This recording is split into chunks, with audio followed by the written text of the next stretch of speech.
Muchos jóvenes de la generación Z están entrando al mundo laboral con el acelerador puesto, pero también con tres creencias que sin darse cuenta están frenando su crecimiento.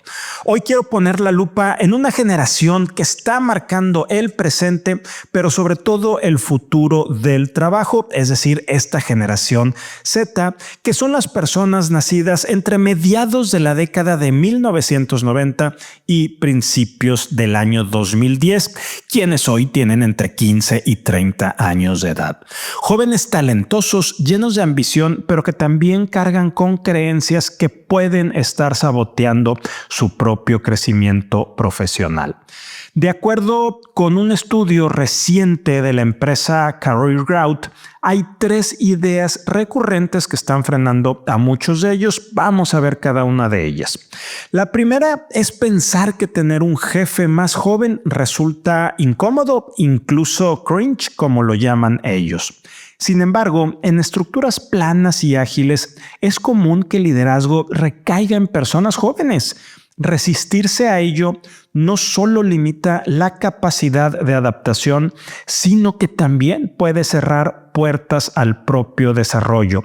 Por eso tan relevante los temas de liderazgo multigeneracional y sobre todo quitarnos el sesgo de que los jóvenes no traen el chip de estos problemas multigeneracionales ya insertos en sus ideas. Segundo, la creencia de que cambiar de carrera después de los 30 años es demasiado tarde.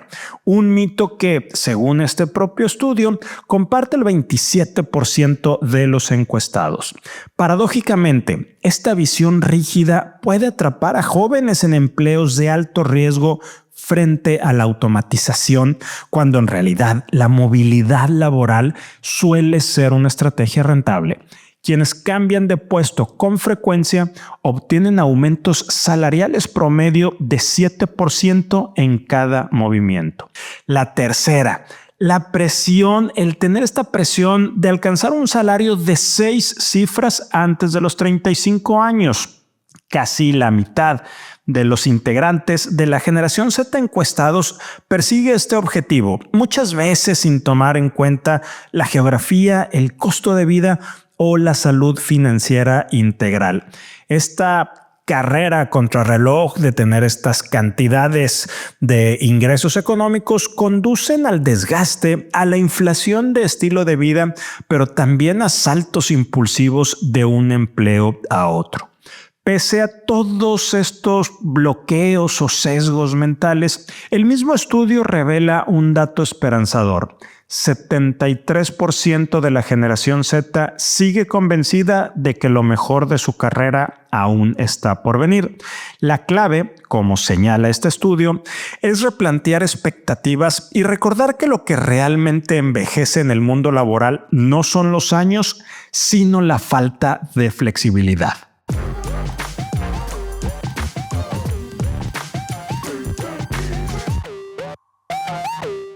Think Talent presenta People Trends the Human Leader con Rogelio Segovia.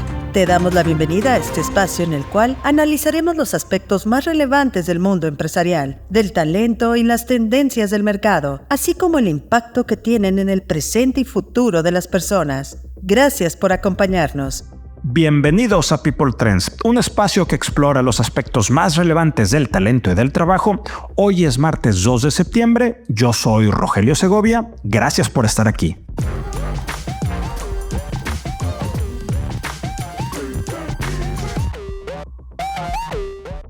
Situación de negocios actual. Gartner advierte que la inteligencia artificial pronto realizará hasta la mitad de las tareas tradicionales de recursos humanos. Esto pone a los directores de esta área frente a una decisión crítica: reinventar la función de recursos humanos o arriesgarse a la obsolescencia. Y el impacto, de acuerdo a Gartner, se dará en tres frentes.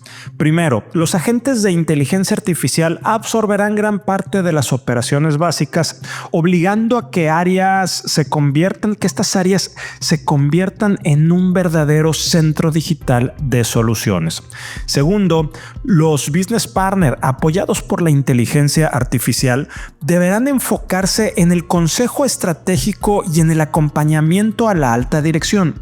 Y tercero, los centros de excelencia evolucionarán hacia diseñadores de productos de recursos humanos hiperpersonalizados.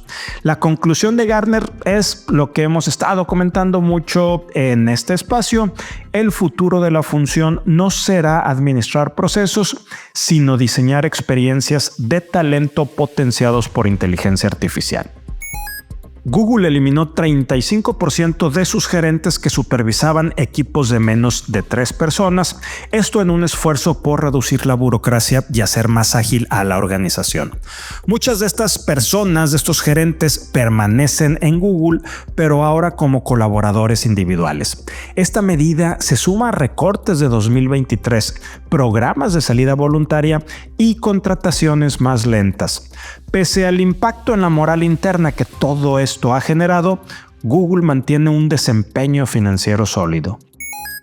Ya ven lo que ha sucedido con el sindicato CATEM, afiliado o muy relacionado al partido Morena a nivel nacional, conflictos en estados como Durango y Coahuila, donde se han documentado casos hasta de hostigamiento y extorsión sindical que ponen en riesgo la estabilidad laboral y confianza de los inversionistas en aquellas entidades del país.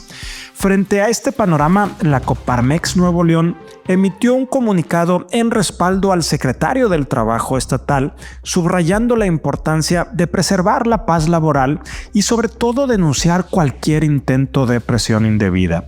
El organismo patronal llamó a fortalecer el diálogo social y la legalidad, pilares que han permitido a México y en específico a Nuevo León atraer inversión, generar empleos de calidad y consolidar un legado de estabilidad laboral en beneficio de trabajadores y de empresas.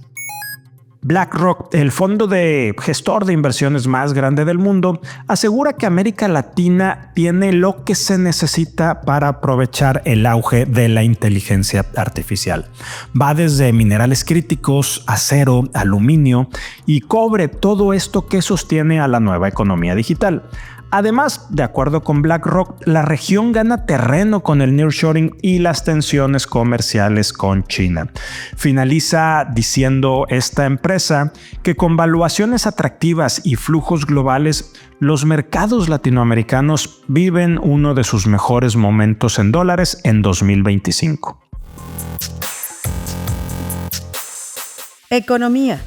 Temas económicos de nuestro país, le cuento que la construcción en México no levanta. En junio se desplomó 18.19% y ya acumula una caída anual de 16.88%.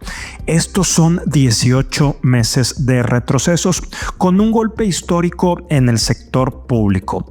Menos 43.20% por el recorte de gasto en infraestructura. De enero a junio, el gasto cayó 30% frente al año anterior. ¿Y la inversión? Bueno, el capital mexicano está buscando otros destinos. La inversión directa en el exterior creció 181% en el segundo trimestre. Mientras tanto, la inversión extranjera neta en México cayó 9.57% en el primer semestre. Es decir, hay dinero, pero no hay confianza local. La infraestructura de nuestro país también se resiente y quizá por esto es que usted ve cómo se está desmoronando carreteras, hospitales, infraestructura urbana, etcétera, etcétera. Agua, riego y saneamiento cayeron 50.41% anual en junio. Transporte y urbanización retrocedieron 37.46%, acumulando 14 meses de bajas. El deterioro es profundo y no solo técnico, es fiscal, político y estructural. En contraste, las exportaciones de nuestro país crecieron 4.29% en los primeros 7 meses del año, pero la composición preocupa. Las automotrices pierden peso por los aranceles y 84% de las exportaciones no petroleras de México se dirigen a Estados Unidos. La dependencia se intensifica. Temas de empleo. México alcanzó 59.4 millones de personas ocupadas en el segundo trimestre. La tasa de desempleo se mantiene baja en 2.7%, pero lo preocupante es que la informalidad sube. Pasó de 54.5% a 56.1% en un año. Estamos regresando a niveles de 2019 y borrando 6 años de avance. Finalmente, Banco de México ajustó al alza su estimación del Producto Interno Bruto para pasar del 0.1% al 0.6% para 2025. Esto es un cambio positivo, pero que sigue dibujando un escenario de estancamiento. En resumen, ¿qué nos arrojan los datos de esta semana de datos económicos en México? Menos infraestructura, más informalidad y una economía que no convence ni a sus propios inversionistas. El reto no es solo de gasto, es de visión, de confianza y de urgencia. En Estados Unidos el consumo sigue firme, pero la política frágil. Los mercados globales se tiñen de rojo. La posibilidad de nuevos aranceles en Estados Unidos y la confrontación entre Donald Trump y la Fed, ahora con la gobernadora de la Reserva Federal, la señora Lisa Cook, elevan la incertidumbre financiera internacional. En julio, los pedidos de bienes duraderos en Estados Unidos cayeron 2.82%. Esto es equivalente a 8.78 mil millones de dólares. 3 caídas en los últimos 4 meses, con el sector transporte como principal afectado. Pero hay sorpresas. El Producto Interno Bruto del segundo trimestre se revisó al alza a 3.29% desde un 2.99%. El consumo y la inversión fija empujaron el crecimiento, aunque el gasto público y las exportaciones netas fueron revisadas a la baja. La inflación en aquel país se mantiene contenida. En julio el índice de precios al consumo se ubicó en 2.6% anual y con esto la probabilidad de un recorte de tasas finalmente por parte de la Reserva Federal se mantiene muy alta para este mes de septiembre. El gasto del consumidor, ya esto me refería al principio, sigue firme, pero los ahorros se agotan. En julio, la tasa de ahorro bajó a 4.4%, su nivel más bajo desde enero. Es decir, las familias están estirando sus finanzas, están gastando, están consumiendo, pero a costa de sus ahorros, lo que hace que el margen se reduzca. En este contexto, la brújula económica de aquel país apunta al consumo, pero el problema es el mapa político que está lleno de niebla y sobre todo con esta embestida del señor Donald Trump con la Reserva Federal. Porque cuando la política monetaria, y esto lo están advirtiendo expertos financieros, se vuelve rehén del calendario electoral, el riesgo no es solo financiero, es institucional y el problema es que esto se vuelve global. Talento. El día de hoy, Isca González nos invita a reflexionar sobre procesos de reclutamiento fragmentados y prácticas poco preparadas. La resistencia al cambio es algo de lo que todos los días la gente de recursos humanos se enfrenta en muchísimas empresas, sin importar el tamaño, amigos, desde las más pequeñas hasta las transnacionales. La resistencia al cambio es algo que está presente sin importar la generación, el área o la función de las personas que tienen que implementar algo nuevo o algo que ya debería estar funcionando en la organización. Y esto es algo que le pasa mucho al área de reclutamiento y selección. Estas semanas hemos estado hablando de la importancia de las entrevistas laborales durante el proceso de reclutamiento y selección, porque es en la entrevista donde se llega a invertir más tiempo, como lo vimos la semana pasada, no necesariamente de la mejor manera, la más eficiente o con técnica. Así es que podemos empezar a analizar un poco qué es lo que pasa detrás de las áreas que tienen que identificar talento, por qué los líderes no se preparan No todos, por supuesto, amigos, en un momentito lo vamos a ver, pero ¿por qué tantos líderes no se preparan para tener una técnica de entrevista, para tener una guía de entrevista, para saber muy bien qué es lo que tienen que identificar en cada posición en cuanto a habilidades, experiencia, ejemplos que los candidatos les van a dar para poder tomar una decisión informada? Y algo que sucede mucho es esto, la resistencia al cambio, es decir, gente sobre todo que ya tiene mucho tiempo en una organización o que ha pasado por distintas empresas y antes ha contratado. En ambos casos, tanto reclutamiento como del negocio, suelen decir, yo ya sé cómo funciona, yo ya sé qué tengo que hacer, yo ya sé qué es entrevistar, tengo que preguntar y tomar una decisión. Ya sé que a veces el proceso se tarda mucho o ya sé que puede ser rápido, pero no se toman un momento para aprender o para ver de una nueva forma cómo es un buen proceso de selección. Entonces, recordemos, aquí ya lo hemos hablado, en los años 90 Amazon implementó un programa para asegurar que cada persona contratada fuera mejor que el 50% de las personas que ya la empresa tiene adentro. Eso es para ellos poner la vara alta, es decir, una metodología que ellos llamaron el Bar Raiser Program.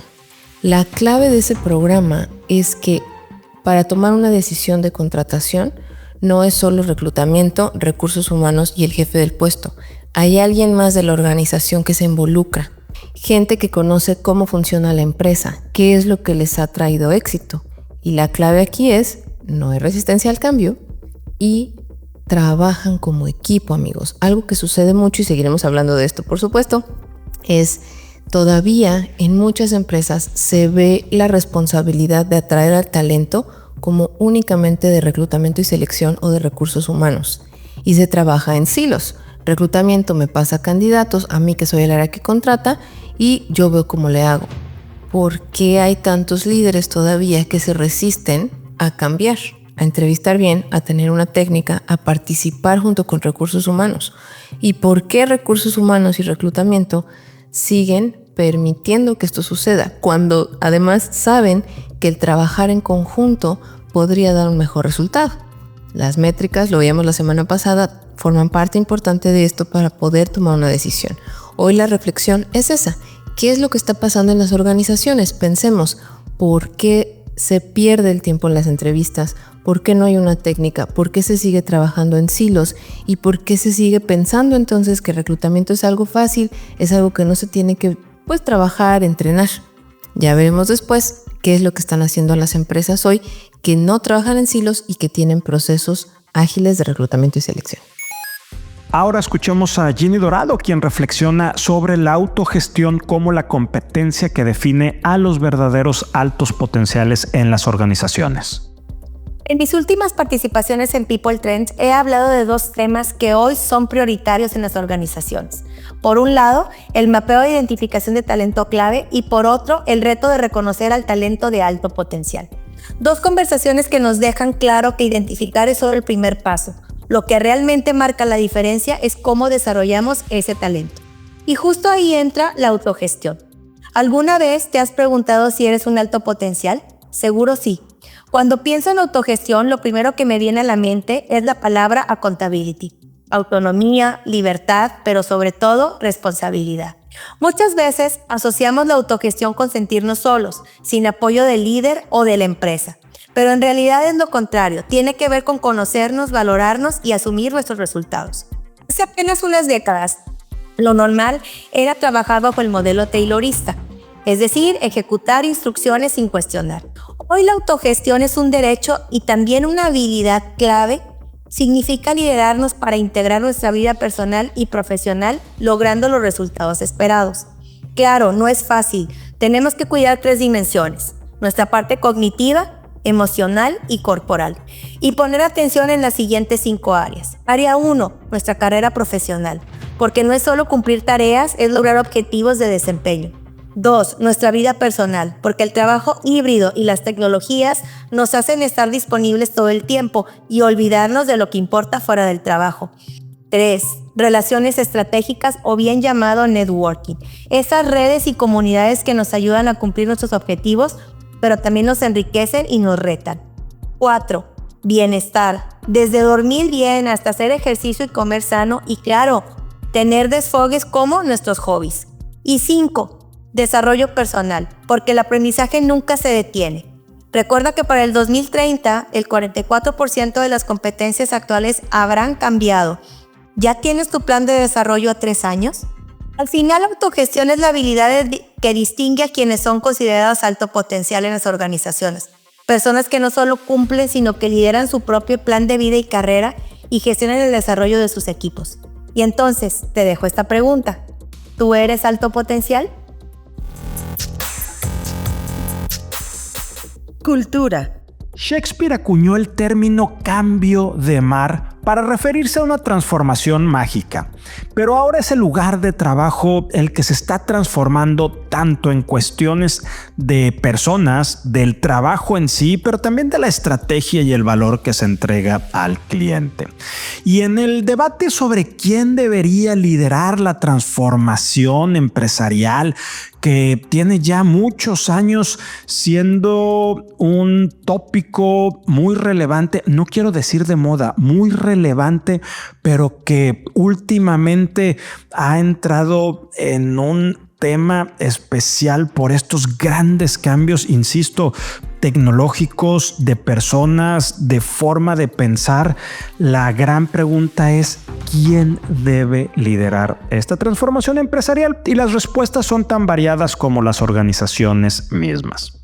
Tradicionalmente, los directores de tecnología son quienes han tomado la batuta, pero la pregunta es si eso garantiza una transformación real del negocio y no solamente una transformación tecnológica. Lo cierto es que la transformación empresarial ya no puede reducirse a un proyecto técnico. Es una disciplina permanente que combina estrategia, cultura y tecnología. Y los números muestran por qué este debate importa hoy más que nunca. Según Gartner, apenas 48% de las iniciativas digitales alcanzan sus metas, pese a que 85% de las empresas consideran la transformación como pilar estratégico. ¿Cuáles son las causas de todo esto?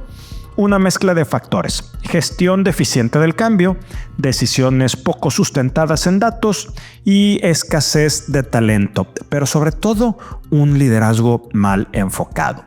Y en todo esto, recursos humanos juega un papel crítico y decisivo, porque tienen la tarea de alinear la cultura, de atraer nuevas capacidades y de acompañar a las personas en la transición.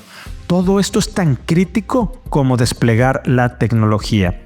Y para algunos, evidentemente, el director de TI o de tecnologías es un habilitador natural.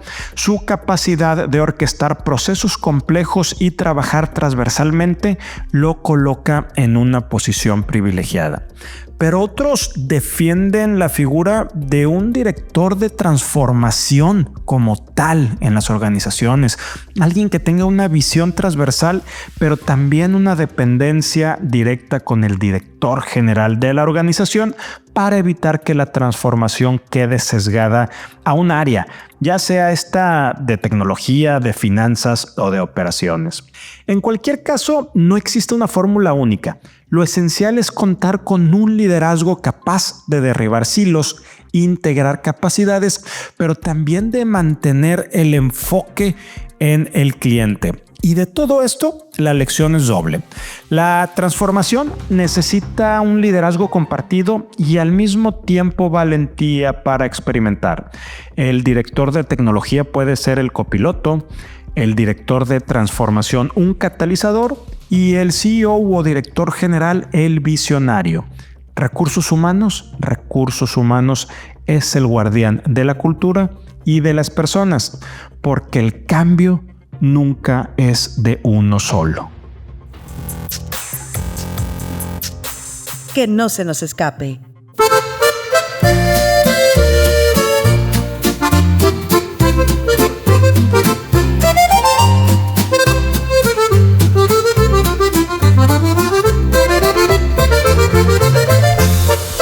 Pues sí, ayer lunes 1 de septiembre, la llamada Corte Acordeón, es decir, la nueva Suprema Corte de Justicia de la Nación, entró en funciones con 9 ministros y ministras electos por primera vez mediante elecciones populares como parte de esa reforma judicial de 2024. Este cambio, pues definitivamente abre una nueva etapa en la justicia mexicana con retos considerables. Garantizar autonomía frente al poder político, reducir la acumulación histórica de más de 8,000 casos pendientes y reforzar la legitimidad en un órgano marcado por controversia y expectativas de transformación. Hoy Yeshua Gómez nos trae un caso peculiar desde Nueva York, que es un seguimiento de lo que platicó la semana anterior. Una demanda aérea que parecía rutinaria terminó exhibiendo un problema mucho más profundo.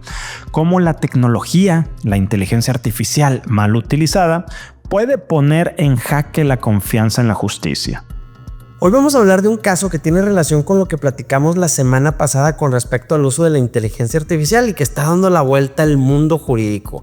Un caso de Roberto Mata contra la aerolínea Avianca, que está en un tribunal en Nueva York, o que estaba en un tribunal en Nueva York, en donde 2 abogados fueron sancionados por presentar ante el tribunal casos judiciales inventados por ChatGPT. Como antecedentes y como parte del chisme, los abogados Peter Loduca y Steven Schwartz usaron ChatGPT para redactar un escrito de oposición, algo como un escrito de alegatos acá tropicalizado a México, ¿no? Pero deja tú, el documento estaba lleno de citas falsas a casos inexistentes con supuestas resoluciones de jueces de Estados Unidos que jamás habían ocurrido. Cuando la aerolínea recibe el escrito y el propio tribunal empiezan a revisar los precedentes, no encontraron nada. El juez ordenó que presentaran copias de esas supuestas resoluciones y los abogados las presentaron. Resulta que ChatGPT también había generado los documentos y había inventado los casos, ¿no? Y estos cuates jamás le dijeron al juez que habían sido generados por la inteligencia artificial. Cuando el juez se da cuenta, el 22 de junio del 2023 dictó algunas sanciones o algunos acuerditos dentro de esta sentencia, dentro del juicio. Lo primero es que pues dijo que no estaba prohibido utilizar la inteligencia artificial, pero que los abogados eran responsables de verificar lo que presentaban. Pues les dijo que la inteligencia le podían ayudar, pero que no sustituía la diligencia profesional. Fíjense cómo pues muy relacionado con lo que platicamos la semana pasada, que al final la responsabilidad es de uno mismo, no podemos dejar todo en manos de la inteligencia artificial. Segundo, se acreditó la mala fe porque no solo que usaron material falso, también lo defendieron estos cuates como si fuera real. Y luego puso sanciones bien concretas. Primero, obligó a los abogados a que le notificaran a su cliente Roberto Mata con copias de la audiencia y las del fallo, las de este acuerdo que el juez dictó. Segundo, les obligó a que le enviaran, a que hicieran las cartas y a que le enviaran cartas a los jueces cuyos nombres fueron falsamente citados. También, una vez hecho lo anterior, avisarle al cliente y avisarle a los jueces que presentaran copias de estas notificaciones en el expediente. Y al final, pagar una multa de $5,000 entre los. ¿Y por qué lo tenemos a colación? Digo, también porque ya lo platicamos la semana pasada, pues porque otra vez aquí tenemos la lección. La inteligencia artificial no es el problema. El problema es usarla sin supervisión y sin un sentido crítico.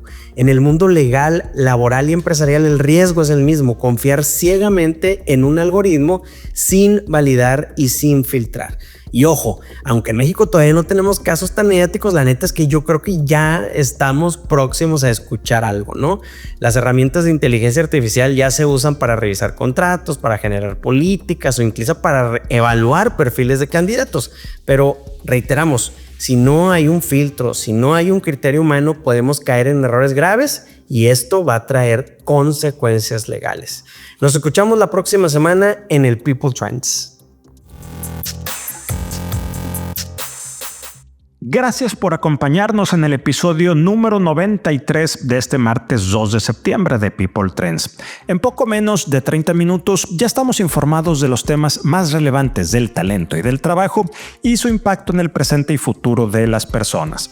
Si quieres ponerte en contacto conmigo, hazlo por favor a través de LinkedIn, en mi cuenta de la red X en @rogesegovia o directamente en mi correo electrónico rogelio@humanleader.mx. Yo soy Rogelio Segovia y nos escuchamos la siguiente semana.